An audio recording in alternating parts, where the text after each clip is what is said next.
Buenos días familia JCBB, Jesús, Camino, Verdad y Vida. Yo soy Virginia. En el videoprograma de hoy vamos a hablar sobre el gen de la espiritualidad, el gen conocido como VMAT2, que tiene una importancia muy marcada para la élite.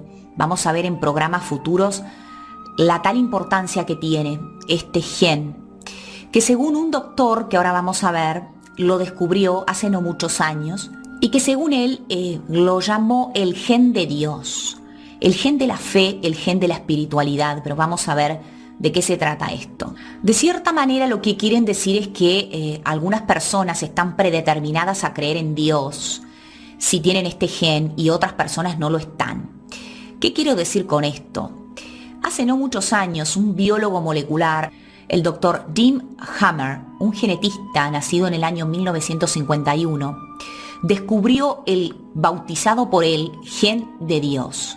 Este doctor Jim Hammer es biólogo estadounidense, además genetista, como les dije, del National Institute of Health, y en el año 2006 publicó el libro El gen de Dios, donde analiza cómo una variación en este gen VMAT2 juega un papel importantísimo en la apertura de una persona a que tenga o que no tenga experiencias espirituales.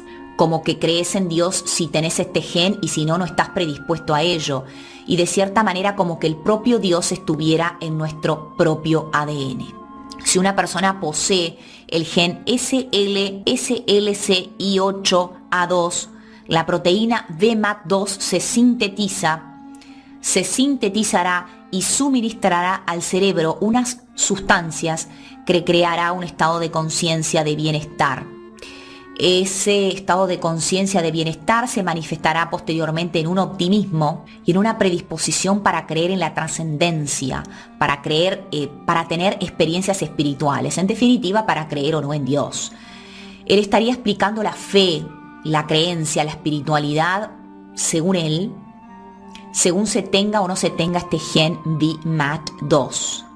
Él está hablando de la predisposición para una espiritualidad. Él está hablando de una predisposición a una espiritualidad, aunque esto es extremadamente delicado y bastante complicado, porque espiritualidad no es lo mismo que fe. Podés ser un ser espiritual, perteneciente a otras religiones, creer otras cosas. La espiritualidad es muy amplia.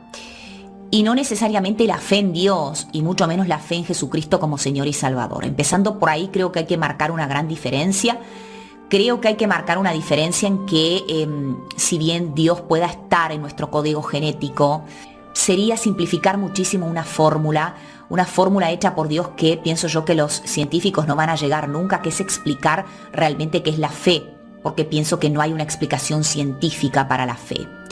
Si bien el haber descubierto este gen que habla de la espiritualidad y que podría explicar el fundamentalismo religioso de varios países, de varios lugares, en varias zonas, sin duda ninguna que atrajo muchísimo la atención de la élite. Y por eso, allá por el 2005, salió lo que llama la élite el proyecto FUMVAX, que es un proyecto donde se busca eliminar el fundamentalismo religioso, se busca eliminar esa conexión con Dios o esa conexión con la espiritualidad, y es un proyecto que utiliza una vacuna para eliminar ese gen o inhibir ese gen o perjudicar ese gen para que esa conexión con la espiritualidad se rompa definitivamente. Bueno, esto viene, como les digo, ya hace muchos años, desde el 2005, aparentemente ya fue probado a principios de los años 2000 en pueblos donde, ustedes saben, ¿no? En Medio Oriente, en distintas oportunidades, a través de una vacuna aérea, donde después se habla de que, allí surgió el MERS en el 2012, el síndrome respiratorio de Medio Oriente, que allí podría contener esto que les voy a explicar. ¿Qué es el proyecto FUMVAX? A través de una vacuna, suministrar, digamos así, un virus para inhibir este gen, y de esa forma las personas no van a tener inhibido ese gen y no van a poder tener una conexión más directa con Dios a través de este gen. Estaría a cargo del DARPA, que es la Agencia de Proyecto de Investigación Avanzada de Defensa. Es una agencia del Departamento de Defensa de los Estados Unidos, responsables de desarrollar nuevas tecnologías para uso militar. Así que esto, FUNVAX, este proyecto, mediante esta vacuna en aerosol, se probó a principios de los 2000 con las personas en el Medio Oriente para ver si se podía eliminar su fundamentalismo religioso, a ver qué pasaba. Y evidentemente que esto es lo que se quiere lograr también ahora para los cristianos, para nosotros. Pero esto es algo que lo voy a hablar más a futuro, más en otros programas cuando hablemos sobre la marca de la bestia. Entonces desde el 2005 se utilizó este proyecto como con un uso militar para neutralizar a estos fundamentalistas religiosos del Medio Oriente. Y el ejército habría tardado aparentemente 7 años en desplegar este tipo de tecnología y que finalmente lo habría hecho, como les dije, con éxito con el MERS en el 2012. Sería un clarísimo, como les dije, ejemplo de vacuna en aerosol, administrada como a través de los chemtrails, a través de las estelas químicas. Se habría manifestado en el síndrome respiratorio agudo de Medio Oriente en ese año. Y la idea entonces es eliminar el fundamentalismo religioso a través de un vector viral que inhibirá o disminuirá la expresión de este gen de Dios o este gen de la espiritualidad, como quieran llamarlo, el VMAT2, en determinada población. Es decir, vector viral que es un virus. Entonces el proyecto FUNVAX es una vacuna viral que se propaga a través del aire, como estrategia militar que ya fue utilizada en Medio Oriente y que el próximo paso de la élite es utilizarla en esta zona de Occidente contra nosotros los cristianos, diseñada para inhibir el gen VMAT2, que según la élite es el gen de Dios, y romper esa conexión que tenemos con Dios, haciendo que los cristianos sean, entre comillas, menos religiosos y volviéndonos unas personas normales, no tan religiosos, no tan... En fin, ustedes saben exactamente a qué me refiero. Me pareció muy interesante hablar sobre esto. Si puedo les dejo unos links bastante interesantes sobre esto para que ustedes lean y se explayen y puedan, profundizar mucho más en este tema. Si no, los dejo aquí en la descripción del link del video, los dejo más abajo. Y si me los saca YouTube, los dejo en comunidad, que allí estamos un poquito más tranquilos con relación a este tema. Espero que les haya gustado muchísimo el video. Es un tema bastante importante. Les pido que lo vean, que lo analicen, que investiguen por ustedes mismos también, porque los próximos videos también van a estar relacionados a este tema y todos tenemos que estar bien informados. Les pido por favor que compartan muchísimo, ya que estos temas son importantes, son de actualidad y no se tocan en la mayor parte de las iglesias. Compartan y no se cansen de compartir. Gracias por la atención, nos vemos si Dios quiere en un próximo programa. Dios los bendiga a todos. Las manifestaciones de la Santísima Virgen a que estamos acostumbrados son las apariciones a algunos videntes que solo ellos las pueden ver con sus ojos. Pero te quiero contar el caso de una de las apariciones que fueron vistas por más de 1 millón de personas y que sucedieron durante más de 3 años seguidos, y que además se repitieron en otros 3 lugares en las décadas siguientes. En este video te voy a contar las apariciones de la Santísima Virgen en Zeitún, un barrio en el Gran Cairo, en Egipto, que sucedieron entre 1968 y 1971 en una iglesia copta, cumpliendo una promesa de la Virgen María hecha en 1920.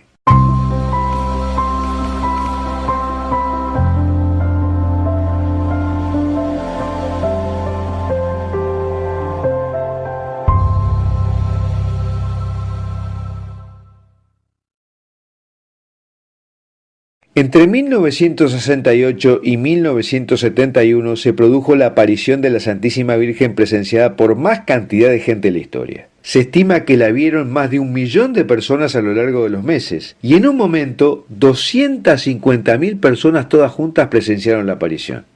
Esto sucedió en Zeitoun, que es un distrito en las afueras del Cairo, y sobre una iglesia construida para conmemorar la presencia en la zona de la Sagrada Familia cuando la huida a Egipto por la amenaza de Herodes. Sucedió 10 meses después de la Guerra de los 6 Días, donde Israel derrotó a varias naciones árabes unidas, entre ellas Egipto. Y en medio del resentimiento de los musulmanes ante los cristianos y los judíos, al punto que estaban marcando sus casas con una cruz. Existen muchas fotografías en blanco y negro que muestran a la Santísima Virgen y otras criaturas entre las cúpulas de la iglesia de Santa María en el cielo. Estas apariciones llevan el nombre de Nuestra Señora de la Luz. ¿Y cómo empezó la historia? La historia comienza alrededor de 1920 cuando un cristiano copto, propietario de un terreno en Zeitoun, estaba a punto de construir un hotel. Y se le apareció la Santísima Virgen en un sueño y le pidió que construyera una iglesia copta en su honor. Y le prometió que si lo hacía, realizaría un milagro allí en algún momento en el futuro.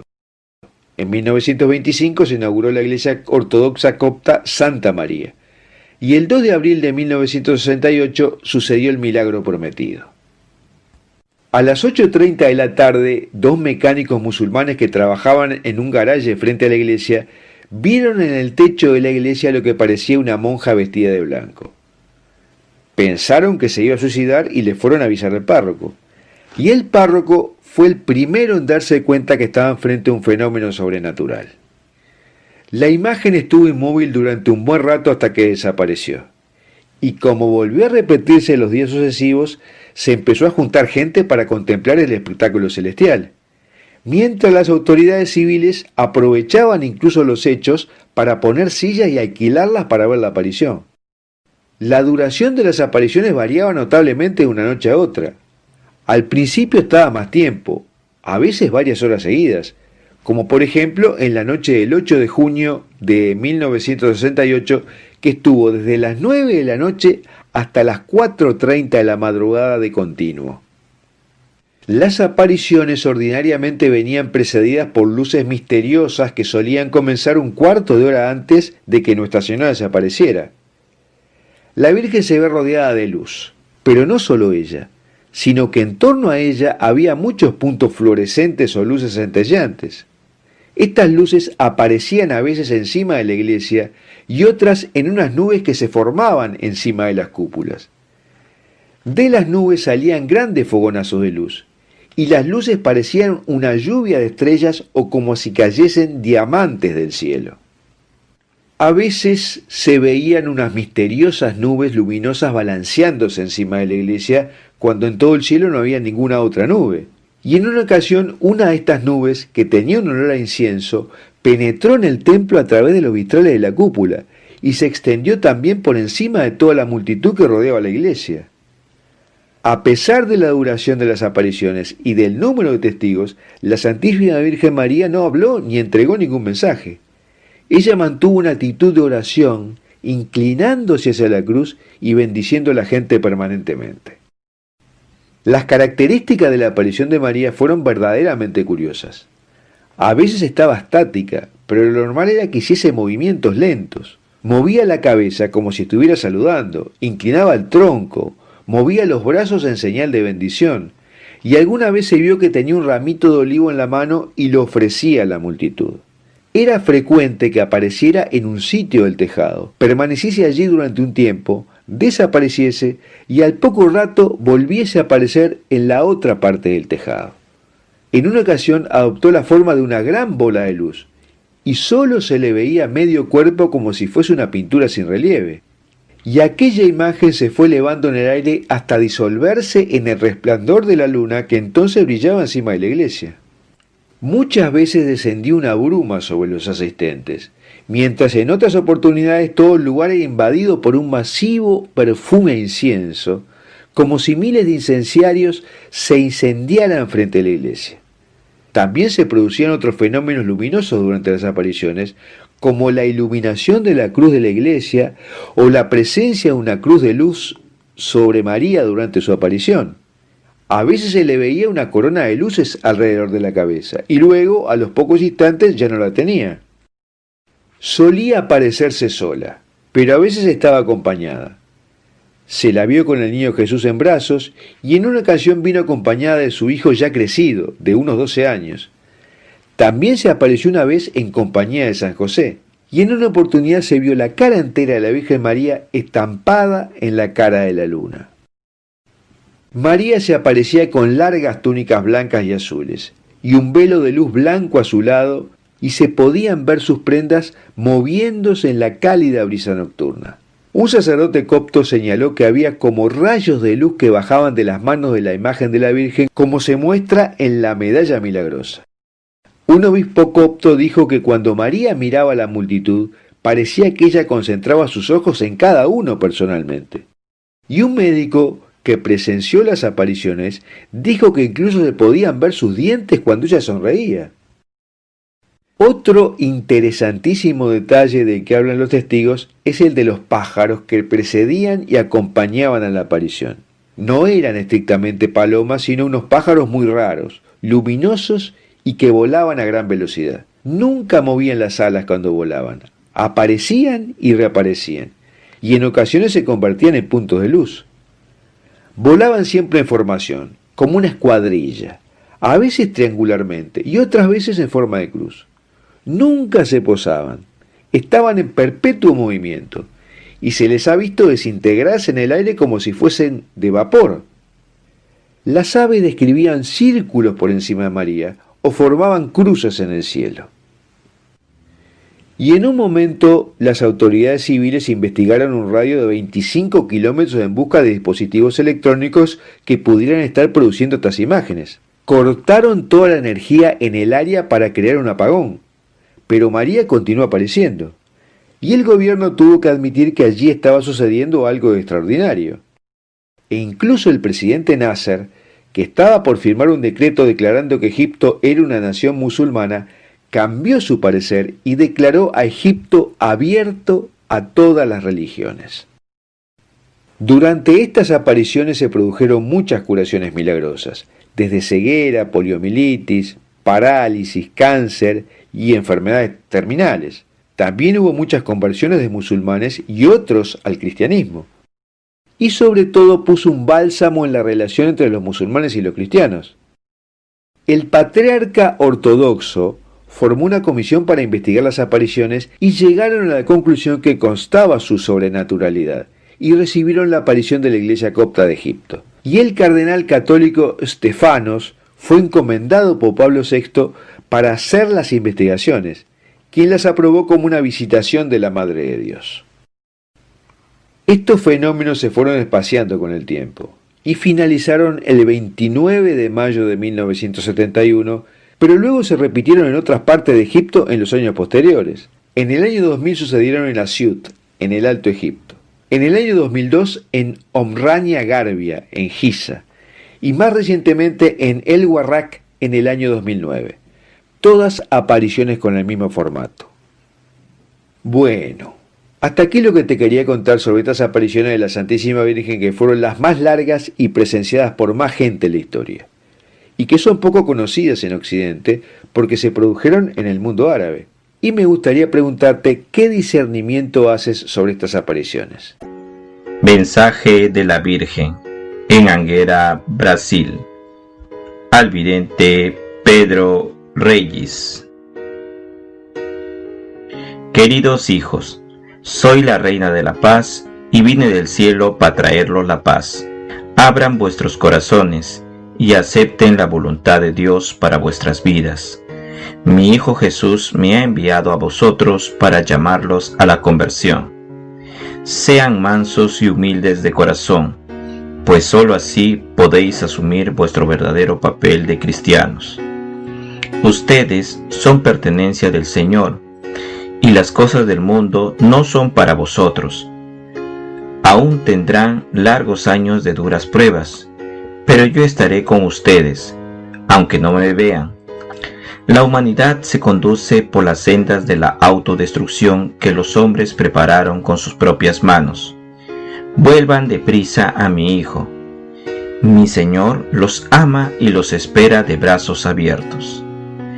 Llénense de esperanza. El mañana será mejor para los justos. No se desanimen. No hay victoria sin cruz.